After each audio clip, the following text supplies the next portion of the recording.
Les pirates du XVIIIe siècle combattaient un ennemi plus mortel que la Royal Navy, la soif. 50 hommes nécessitaient 1500 gallons par mois, mais le haut de mer causait hallucinations et mort lente. Comment ont-ils transformé l'eau salée mortelle en élixir de survie ? Vous pourriez penser que les pirates passaient de la plupart de leur temps à se balancer d'une corde, à crier « art » et à chasser des trésors enfouis, mais leur plus grand ennemi n'était pas les équipages rivaux ou la marine royale, c'était quelque chose de bien moins excitant, l'eau potable. Oui, ce n'est pas exactement ce qui fait une légende de flibustier, mais essayez de dire cela à un pirate souffrant de l'horreur absolue de boire de l'eau de mer. Laissez-moi vous dire quelque chose de assez fou sur la vie en mer dans les années 1700. Peu importe à quel point votre navire était magnifique ou combien de pièces d'or vous aviez, si vous manquiez d'eau potable, vous vous prépariez essentiellement à un cauchemar au ralenti où vous deveniez super assoiffé, malade et aviez un équipage vraiment malheureux. Imaginez cela, à l'âge d'or de la piraterie, un navire typique pouvait accueillir environ 50 hommes à bord. Chaque homme avait besoin d'environ 1 gallon d'eau douce par jour juste pour survivre. Et ça s'accumule vite, 50 gallons par jour minimum, et n'oubliez pas toute la cuisine et le nettoyage. Donc pour un voyage d'1 mois, vous feriez mieux d'avoir environ 1100 gallons d'eau potable soigneusement stockés dans des fûts de 63 gallons. Ça a de l'air simple, non ? Eh bien, accrochez-vous, car stocker de l'eau douce sur un navire en bois qui tangue n'était pas seulement difficile. C'était un cauchemar enveloppé de moisissures et de choses dégoûtantes. Les fûts d'eau, deux avaient des fuites. La collecte des eaux de pluie était au mieux aléatoire et le soleil tropical transformait l'eau stockée en une boîte de pétri répugnante pleine de bactéries de toutes sortes. Maintenant, voici le problème.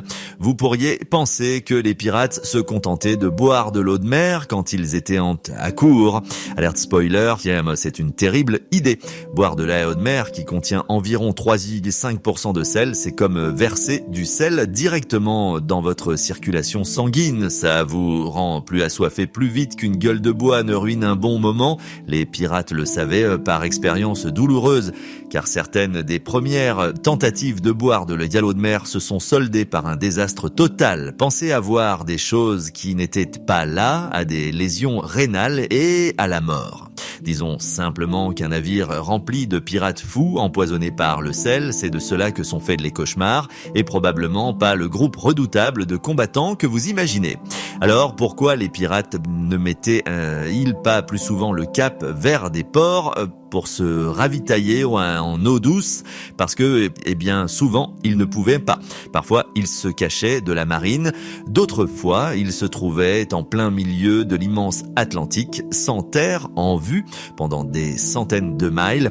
Et même quand ils trouvaient des îles, l'eau était souvent sale ou pleine de bestioles inquiétantes. Rappelez-vous, nettoyer l'eau comme nous le faisons aujourd'hui avec des traitements spéciaux ou des filtres high-tech n'était pas exactement dans leur boîte à outils.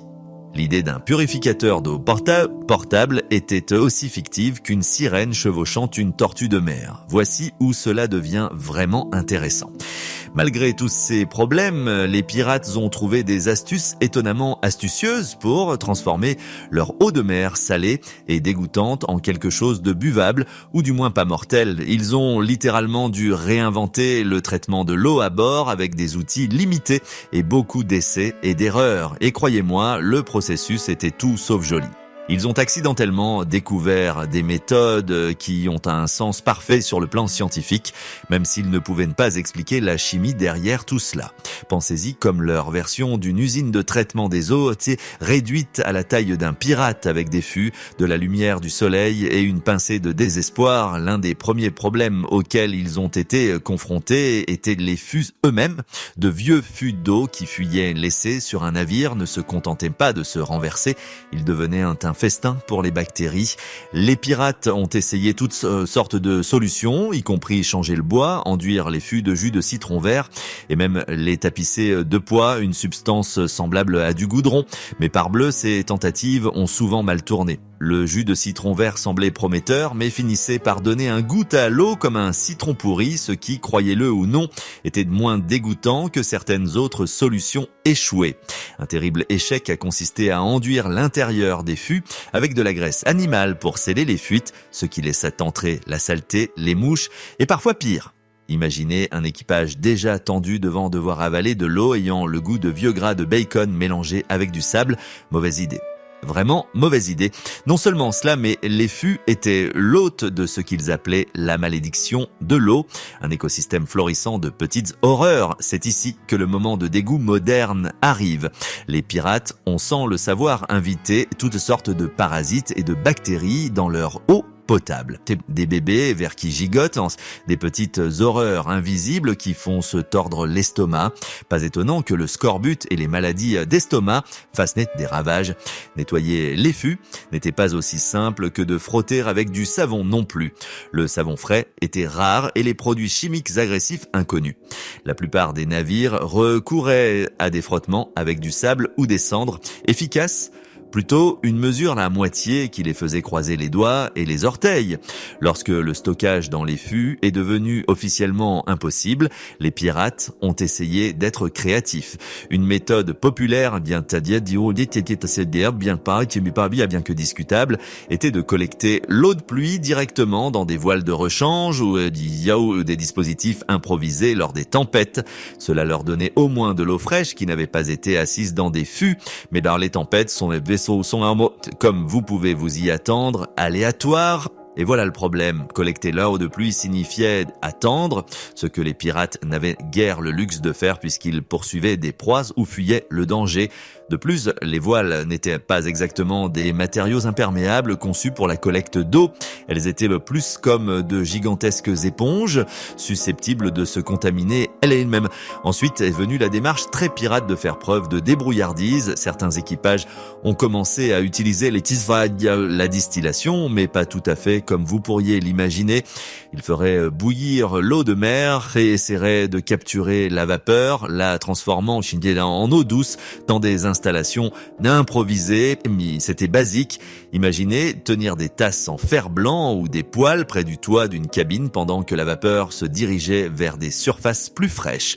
C'est essentiellement ce que font les usines modernes de purification de l'eau, mais à une échelle risible. Le principal inconvénient, cette méthode était ridiculement chronophage, lente et nécessitait des fournitures de combustible qui n'étaient pas faciles à trouver sur un navire pirate à court d'approvisionnement. Voici un petit fait historique juteux que vous n'entendez pas souvent. Le capitaine Bartholomew Roberts, l'un des pirates les plus réussis du début des années 1700, aurait ordonné à son équipage de construire un dispositif de distillation spécial à bord de son navire, le Royal Fortune. C'était essentiellement un alambic en cuivre bricolé au-dessus du four de la cuisine. Cette installation pouvait produire environ 10 gallons d'eau douce supplémentaire par jour, peut-être une petite quantité par rapport aux 50 gallons nécessaires pour l'ensemble de l'équipage, mais avec une amélioration de 70% de la survie lors de longs voyages. C'était un changement radical. Malheureusement, cet appareil était délicat et sujet aux fuites, aux incendies et aux explosions, entraînant souvent des marins en panique qui éteignaient le tout avec des seaux d'eau de mer. Parlez d'abîmer votre réputation redoutable en éteignant votre propre feu. Une autre astuce ingénieuse adoptée par les pirates était d'enterrer les fûts, dans le sable ou de les couvrir de morceaux de tissu humide pour garder l'eau fraîche et ralentir la croissance des bactéries dans les climats plus chauds. Pensez-y comme à la version du XVIIe siècle d'un réfrigérateur. Ce n'était pas exactement faire fonctionner votre frigo à 2 degrés, mais ralentir la croissance bactérienne d'un tropical brûlant à tiède était suffisant pour empêcher davantage de pirates de vomir leur leur dîner par-dessus bord. Cette méthode, étrangement, réduisait également le goût salé parce que la température plus fraîche diminuait légèrement l'évaporation, empêchant l'accumulation de sel d'augmenter. Pas exactement high-tech, mais compte tenu de leurs limites, c'était une petite victoire. Évidemment, chaque tentative n'était pas une question d'ingénierie astucieuse. Les pirates ont également expérimenté des additifs pour masquer ou préserver l'eau, ce qui a parfois mal tourné de manière spectaculaire. Une expédition au large des côtes des Caraïbes en 1919 a enregistré une tentative échouée d'aromatiser les fûts d'eau brûlée avec du rhum et des écorces d'agrumes, espérant que cela stopperait la détérioration et remonterait le moral de l'équipage. L'idée semblait brillante jusqu'à ce que les écorces d'agrumes pourrissent et moussent à l'intérieur des fûts, transformant l'ensemble de l'approvisionnement en un marais mousseux, légèrement alcoolisé et acide. L'équipage a surnommé cela punch de pirate, mais pas dans le bon sens. Sans surprise, l'eau aromatisée au rhum n'était pas le remontant qu'ils espéraient, et un bon quart de l'équipage s'est retrouvé avec des maux d'estomac, laissant le punch mystérieusement absent lors du prochain raid. Jusqu'à présent, les problèmes d'eau auxquels les pirates se faisaient face n'étaient pas de simples désagréments. Ils étaient vivants, respirants et de véritables ennemis hostiles, sabotant chaque voyage. Et sans technologie réelle, chaque solution était une sorte de pansement, un espoir, un lancer de dés dans le vaste casino de l'océan. Les enjeux étaient élevés. Manquer d'eau signifiait non seulement de l'inconfort, mais une mort lente, bien une mutinerie et la fin de tout projet de trésor ou de gloire. Ensuite, nous plongerons dans la véritable brillante innovation des pirates concernant l'eau douce. La méthode si efficace qu'elle a sauvé des vies et aidé les pirates à dominer les mers pendant des décennies.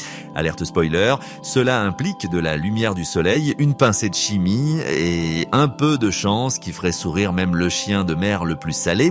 Mais pour l'instant, imaginez de l'eau de mer bouillonnante se transformant en magie buvable fraîche pendant que les pirates trinquaient à leur propre survie avec le système de purification de l'eau fait maison le plus ancien au monde.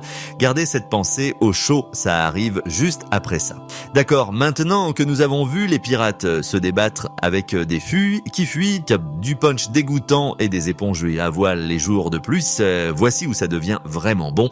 Vous vous souvenez du capitaine Bartholomew Roberts et de son dispositif de distillation improvisé. Il s'avère que les pirates ne se débattaient pas au hasard, ils ont accidentellement découvert les bases de la désalinisation. Oui, la désalinisation. La même technologie qui aujourd'hui alimente certaines des usines d'eau les plus coûteuses au monde pour transformer l'eau de mer en eau potable pure a commencé comme une bande d'expérimentation de flibustiers sur des navires en bois. Le véritable génie, les pirates ont essentiellement inventé le plus ancien solar steel du monde. Imaginez cela, un plat peu profond ou un fût, de l'eau de mer versée avec un couvercle en verre ou un matériau transparent au-dessus permettant de piéger la chaleur du soleil. Le soleil chauffe l'eau d'eau salée, elle s'évapore, laissant le sel désagréable derrière et des gouttes d'eau tombent sur le verre, s'accumulant comme de l'eau douce. Pas de verre marin, pas de punch de marais. C'est essentiellement la mère nature qui fait tout le travail pendant que les pirates sipent quelque chose de plus proche du nectar des dieux. Les pirates ne connaissaient pas la science. Nous parlons des années 1700 ici. Pas de cours de chimie. Mais là, leurs essais et erreurs ont perfectionné un dispositif qui était environ 70 à 80% efficace. Ce qui signifie que pour chaque 10 gallons d'eau de mer, ils obtenaient 7 à 8 gallons d'eau potable utilisable. Pas mal quand vous êtes coincé au milieu de l'Atlantique. Et c'était étonnamment rapide aussi. Environ 24 à 48 heures, un dispositif stable pouvait fournir quelques gallons par jour, suffisamment pour empêcher l'équipage de mourir de soif et de mutiner lors d'un voyage de 2 mois. Vous pourriez vous demander comment ils savaient construire ces engins, puisque la lumière du soleil et l'évaporation ne sont pas exactement des outils de sauvetage évidents, à moins que vous ne soyez un scientifique ou un pirate super pratique. Eh bien, cela a en fait commencer par une erreur à bord du Royal Fortune, le navire même que Bartholomew Roberts commandait. La légende raconte que l'équipage a remarqué que l'eau laissée dans leur marmite de cuisson, couverte de morceaux de verre provenant d'une fenêtre brisée, avait un goût beaucoup moins salé que l'eau de mer qu'ils buvaient. Les pirates pouvaient être des experts en aléatoire, mais parfois l'aléatoire mène à des découvertes chanceuses. Ils ont affiné le design, expérimentant avec des plats inclinés et même des panneaux de verre récupérés de lucarnes brisées. Ces Solar Steels de fortune étaient fragiles, mais quand ça fonctionnait, le moral de l'équipage était au plus haut et les rapports de l'époque mentionnaient moins de cas de gorge brûlée ou de langue flétrie, le jargon des pirates pour déshydratation. Vous pouvez imaginer le soulagement. Tout à coup, il y avait de l'espoir au-delà du marais de fûts et de la collecte lors des jours de pluie. Étrangement, les Solar Steels avaient également des effets secondaires involontaires, puisque l'eau était si pure, littéralement distillée, elle était presque trop pure. Les pirates ont apparemment souffert de légers maux de tête et de vertiges, parce que l'eau distillée manque de minéraux que l'on trouve naturellement dans l'eau potable. Un peu comme passer d'une alimentation équilibrée à de l'eau sucrée. Des journaux anciens des Caraïbes mentionnent le capitaine Edward Law grommelant sur l'arbre fantôme qui rendait le souffle de l'équipage étrange et provoquait des envies de collation salée. La nutrition des pirates était déjà une zone de désastre, donc cela ne faisait qu'ajouter au chaos. Mais qu'il s'agisse d'un changement décisif ou non, ces dispositifs ont transformé l'eau douce d'un trésor mythique en quelque chose de réalisable en mer. Mais retenez votre souffle, ou devrais-je dire vos perroquets. Les Solar Steels n'étaient pas le remède miracle unique. Les pirates avaient encore un as dans leur manche, planter de l'eau douce autour du navire en utilisant des algues vivantes et des poisillons et des plantes aquatiques qui pouvaient filtrer naturellement les impuretés. Cela ressemble plus à un projet de foire scientifique qu'à une survie pirate, mais des jardins flottants sur des radeaux ou dans des fûts formaient quelque chose de plus proche d'un filtre à eau vivant. Les algues absorbaient en temps les déchets, libérant de l'oxygène et absorbant les produits chimiques nocifs. C'est essentiellement une version pirate d'un biofiltre, une méthode utilisée aujourd'hui par des aquariums modernes et des usines de traitement de l'eau. L'équipage du capitaine Henry Morgan était particulièrement friand de cette méthode lorsqu'il naviguait près des îles tropicales, prenant parfois le temps de récolter des ratines de mangrove ou de la mousse aquatique.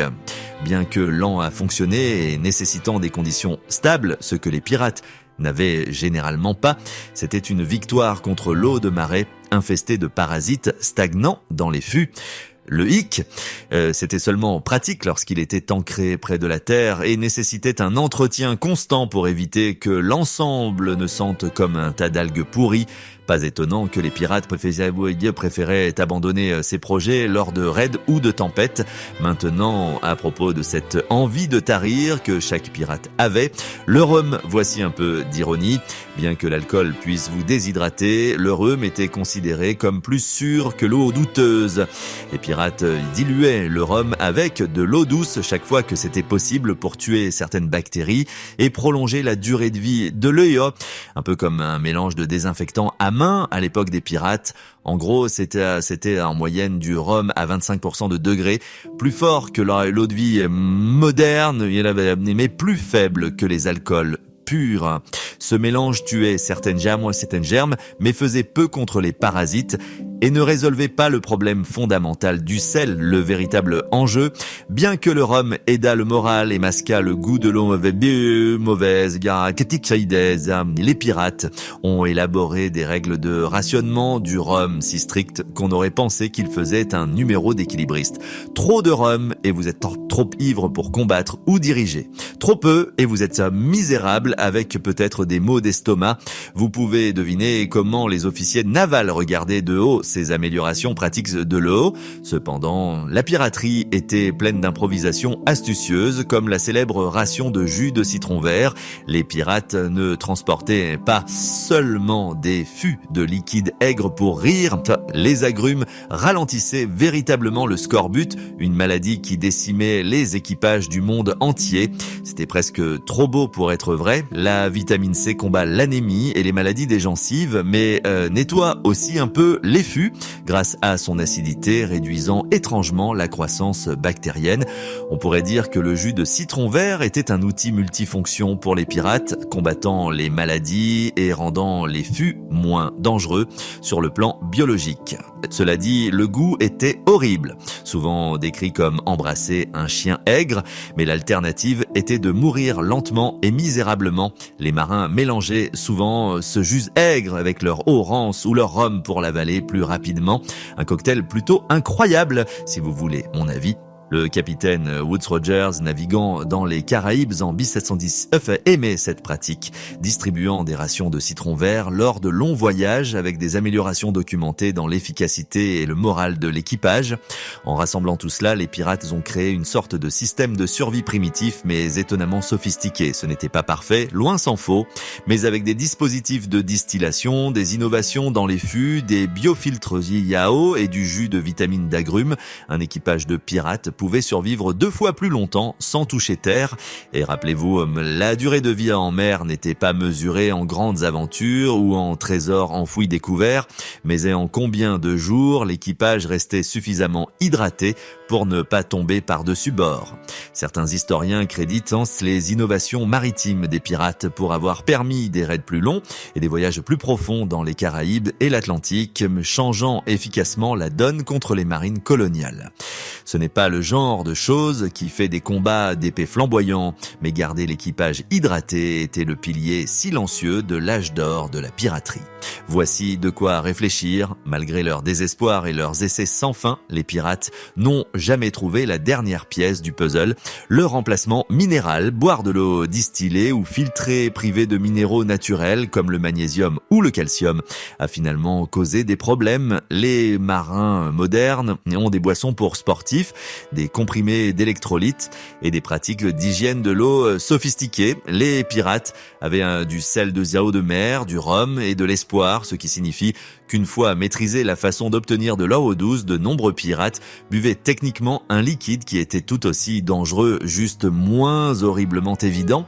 Un rappel que même ces vieux chiens de mer se battaient non seulement contre la mer, mais aussi contre la nature et la science, tout en essayant de paraître durs. Alors, la prochaine fois que vous imaginez des pirates avec des sabres et des perroquets, rappelez-vous que le véritable secret de leur survie et de leur succès était de garder leur gorge humide avec de l'eau si habilement purifiée qu'elle était essentiellement la version du XVIIe siècle d'un purificateur d'eau Tesla.